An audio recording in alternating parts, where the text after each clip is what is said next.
the Hulk says, in one of the Marvel movies, they say, how do you control your anger? And he said, that's my secret, Captain.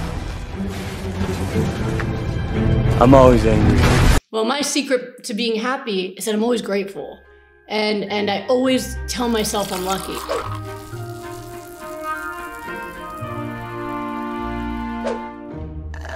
Yeah, you know what I love? I really admire your energy and your joyful spirit. And I'm sure it's not just the diet. No. How do you get to that state? It's funny. I have my grandmother's personality. My grandmother was, to this day, she's one of the coolest people I've ever known. And I'll tell you about her because she's such an influence on me. But she, when World War II started, she was 16. And her and my grandfather, who was 18, was her boyfriend. My grandmother's father had a feeling that something bad was going to happen with the Nazis coming, and he told them to run. So they ran to Russia because they heard under communism, everybody is equal, right? Yeah, I know. I saw the eye roll. Russia is a kind of a topic right now. So what the Russians did is they took all the refugees and said, do you want to be a Russian citizen, or are you just here for the war? And they said they were just here for safety during the war. And they said, well, then we can't trust you. And they put them in a camp in Siberia. So in Siberia, they had to work. They starved. They could also be killed. My grandmother had a baby during the war, and it was born alive. They took the baby and told her it died. They did that to every woman who gave birth. So they most likely killed the babies, but they needed them to work. So, extreme trauma, right? And I'm telling you this because to understand, I don't think any of us can understand the kind of trauma that they went through, that any survivors went through from the Holocaust. And so they spent 2 years going through all of this. Both of them almost died multiple times. They had the swollen bellies from starvation. And at the end of the war, what they did was they took all of the people from the camps and they just put them in the train station to go home to Poland. No food, nothing, and just put them in the train station. And they had no idea, even if they had a home to come home to. The Nazis were there when they left. They didn't know if their family was alive. They didn't. And so to imagine that situation, to be a barely alive human, a skeleton swollen with hunger, traumatized, abused, terrified, heading back home to what, right? And so they're all standing there in the train station. They're waiting for the train to come. And my grandmother said at that moment, she heard music playing somewhere in the train station. And she said when she heard the music, she started dancing.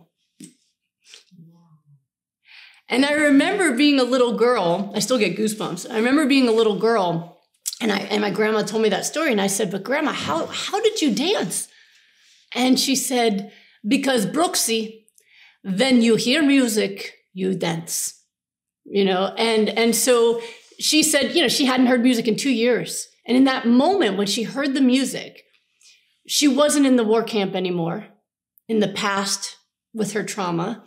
And she wasn't in the future anxious about what she was about to go to. She was just present with the music. And so she taught me through her example that we can always choose the present. We can always look for the music.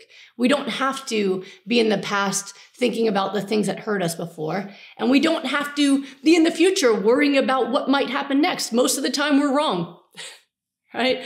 But in the moment, it's usually okay. And I always tell my patients that I help recover from anxiety, unless you hate the sound of my voice, right now is okay. We're okay, right?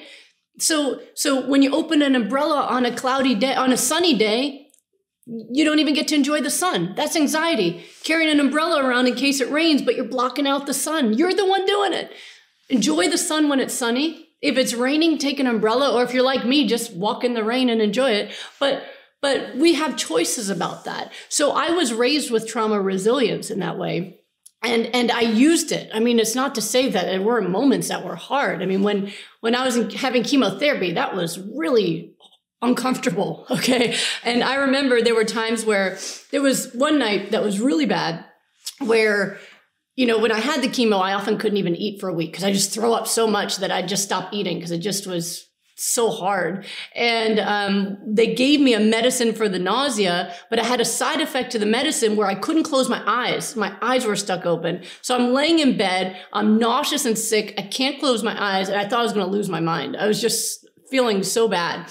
And so I decided in that moment that I have to think about what's good. So in my head, I started to list every reason why I was lucky. I thought about my grandparents. I thought about being free in this country. I thought about my comfortable bed. I thought about the fact that I had a good brain and I could use it for good things. I thought about all the friends I had. And after a while, I started crying, but not because of how sick I felt, but because I felt so blessed.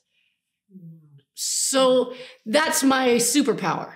Is, like the Hulk says in one of the Marvel movies, they say, how do you control your anger? And he said, That's my secret, Captain. I'm always angry. Well, my secret to being happy is that I'm always grateful.